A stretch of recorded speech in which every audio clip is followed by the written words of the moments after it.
उत्तर प्रदेश राज्य ग्रामीण आजीविका मिशन के अंतर्गत कार्यरत गोवर्धन प्रेरणा महिला उद्योग समिति ने स्वच्छता, सतत विकास और महिला सशक्तिकरण की दिशा में एक प्रेरणादायक पहल करते हुए गोबर से पेंट बनाने का लघु उद्योग शुरू किया है। यह पहल न केवल ग्रामीण क्षेत्र की महिलाओं को रोजगार मुहैया कराएगी, बल्कि पर्यावरण संरक्षण और प्राकृतिक संसाधनों के सदुपयोग को भी बढ़ावा देगी। गोवर्धन प्रेरणा महिला लघु उद्योग समिति का आज भव्य उद्घाटन किया गया। कार्यक्रम का शुभारंभ बीना विधायक श्री राजीव सिंह परिचा ने फीता काट कर किया। इस अवसर पर स्थानीय जनता, जनप्रतिनिधि व गणमान्य नागरिक बड़ी संख्या में उपस्थित रहे। विधायक श्री राजीव सिंह परिचा ने इस पहल की सराहना करते हुए कहा कि यह परियोजना नारी शक्ति को आत्मनिर्भर बनाने की दिशा में एक महत्वपूर्ण प्रयास है। इससे गांव की महिलाएं आर्थिक रूप से सशक्त होंगी और स्वावलंबन की ओर अग्रसर होंगी। इस अभिनव उद्योग के माध्यम से गांव में उपलब्ध गोबर को एक उपयोगी संसाधन में बदला जाएगा, जिससे प्राकृतिक, बिना रसायन वाला और सस्ता पेंट तैयार किया जाएगा और इस पेंट का उपयोग सरकारी बिल्डिंगों, घरों, स्कूलों और अन्य भवनों की दीवारों पर किया जा सकता है। समिति के अध्यक्ष पुष्पा देवी ने बताया कि इस उद्योग का उद्देश्य महिलाओं को स्वावलंबी बनाना है। हम ग्रामीण संसाधनों का उपयोग कर पर्यावरण के अनुकूल उत्पाद तैयार कर रहे हैं, जिससे गांव की अर्थव्यवस्था को भी मजबूती मिलेगी। यह परियोजना प्रधानमंत्री स्वच्छ भारत मिशन, आत्मनिर्भर भारत और महिला सशक्तिकरण जैसे अभियानों को जमीन पर साकार करने की दिशा में एक अनुकरणीय प्रयास है। जल्द ही इस योजना को अन्य गांव में भी विस्तारित करने की योजना है, जिससे और अधिक महिलाएं इससे जुड़ सकें और लाभान्वित हो सके।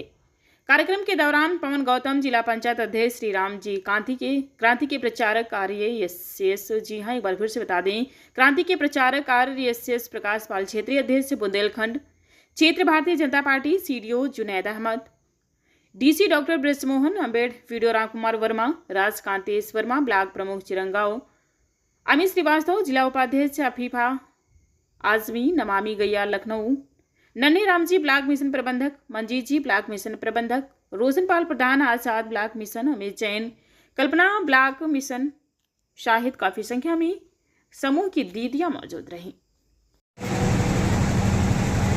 हम सब लोग जानते हैं कि हमारी भारतीय संस्कृति में गाय का बहुत महत्व है। लंबे सनातन के समय से हम गाय को माता के रूप में मानते हैं, लेकिन धीरे धीरे जब हमारे लिए जिसको हम मां मान रहे थे वो हमारे लिए बोझ बनना शुरू हो गया। बीच की सरकारों में गाय को दूध नहीं देती थी तो उसका मांस प्रयोग करने के लिए स्लाटर हाउस चली जाती थी, बेच देते थे। लेकिन योगी आदित्यनाथ जी की सरकार ने 2017 से पहले उन्होंने जब सरकार में आने के लिए चुनाव लड़ रहे थे तो उन्होंने कहा था कि हम उत्तर प्रदेश में गो हत्या पर प्रतिबंध लगा देंगे।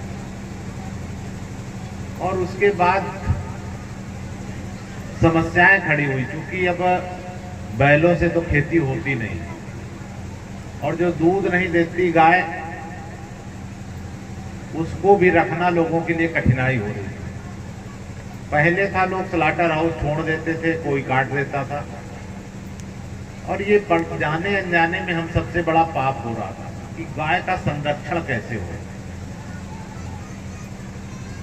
और नमामि गैया खादी प्राकृतिक पेंट संस्थान ने जो गौशालाओं को या गो आधारित जो पेंट का काम शुरू किया है, क्योंकि गाय पर जो खर्चा आ रहा था, रखने पे लोगों को कठिनाई हो रही थी।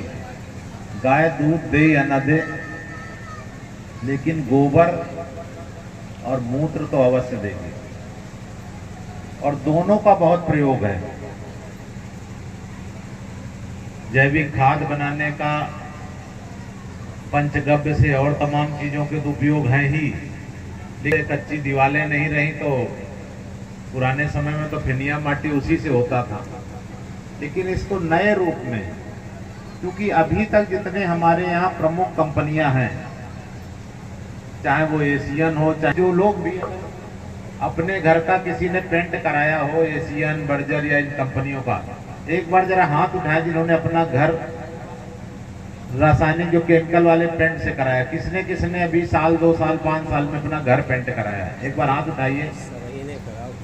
जिसने अपना घर पेंट से इस वाले से नहीं जो केमिकल वाला है। जोर से बोलेंगे, बोलिए भारत माता की, भारत माता की। ग्राम पंचायत गुलारा, जिसमें विशेष रूप से जो सहयोग कर रहे हैं नमामि गैया खादी प्राकृतिक पेंट लिमिटेड, दूसरे मैनेजिंग डायरेक्टर ध्रुव शिवरे जी, अमित श्रीवास्तव जी, और इस अभियान में विशेष सहयोग